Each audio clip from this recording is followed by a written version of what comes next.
আজ তোমাদের জন্য নিয়ে এসেছি এএনএম জিএনএম এর জন্য তোমরা কিভাবে প্রিপারেশন নেবে, কিভাবে টার্গেট সেট করবে আর কি কি বই পড়লে ভালো মার্কস আনা সম্ভব সেই সমস্ত বিষয় নিয়ে। ভালো টেক্সট বুক যদি তোমাদের কাছে না থাকে তাহলে কিন্তু তোমাদের কনসেপ্ট ক্লিয়ার হবে না। কনসেপ্ট ক্লিয়ার না হলে কিন্তু এএনএম জিএনএম তোমাদের কাছে অধরাই থেকে যাবে।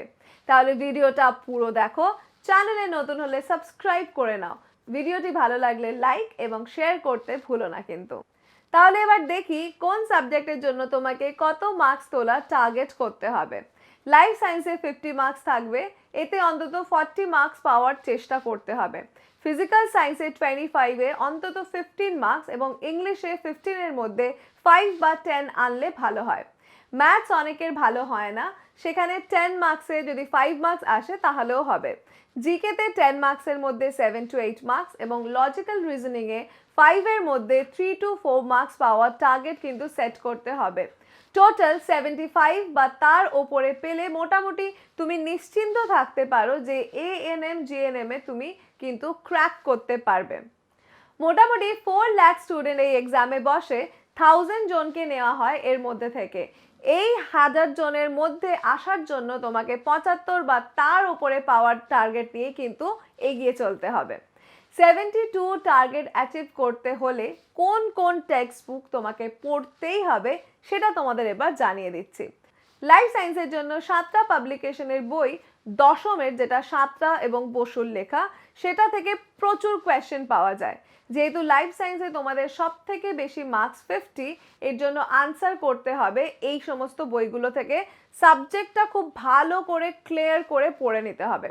ফিজিক্যাল সায়েন্সে তুমি অভিনব ভৌত বিজ্ঞান যেটা ক্লাস 10-এর জন্য সেটা ফলো করতে পারো।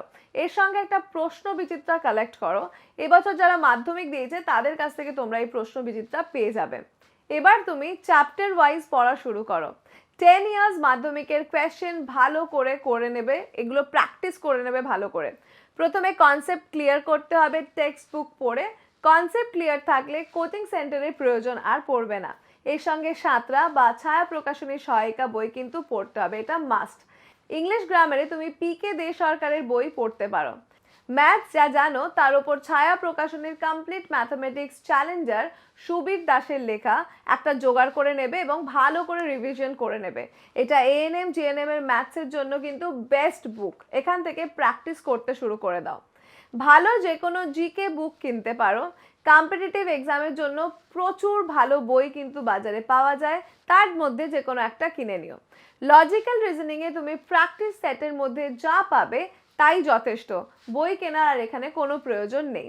এবার আসি এএনএম জিএনএম এর বেস্ট প্র্যাকটিস বুকের কথায়। তপোদি পাবলিকেশনের এই বইটা তোমরা কিনতে পারো। পূজা পাবলিকেশনের বইও কিন্তু ভালো। 7টা পাবলিকেশনের অর্গানাইজার বইটাও খুব ভালো। যে কোনো 5 ইয়ার্সের কোয়েশ্চেন সেট একটা কিনলেই হবে। পরিশ্রম করো, কনসেপ্ট ক্লিয়ার করো, পজিটিভিটি ধরে রাখো, নিজেই পারবে এএনএম আর জিএনএম ক্র্যাক করতে খুব সহজে। তথাকথিত কোনো কোচিং সেন্টারে যাওয়ার কিন্তু আর দরকার তোমাদের পড়বে না। আশা করা যাচ্ছে 15 মার্চের পর ফর্ম ফিল আপ হবে এবং অগাস্টে এক্সাম হবে। তাহলে শুরু করে দাও, পরিশ্রমে কিন্তু কোনো বিকল্প নেই, সাফল্য আসবেই। আমাদের সঙ্গে থেকো, আমাদের ভিডিওগুলোকে লাইক এবং শেয়ার করো। আজ তাহলে আসি, টাটা।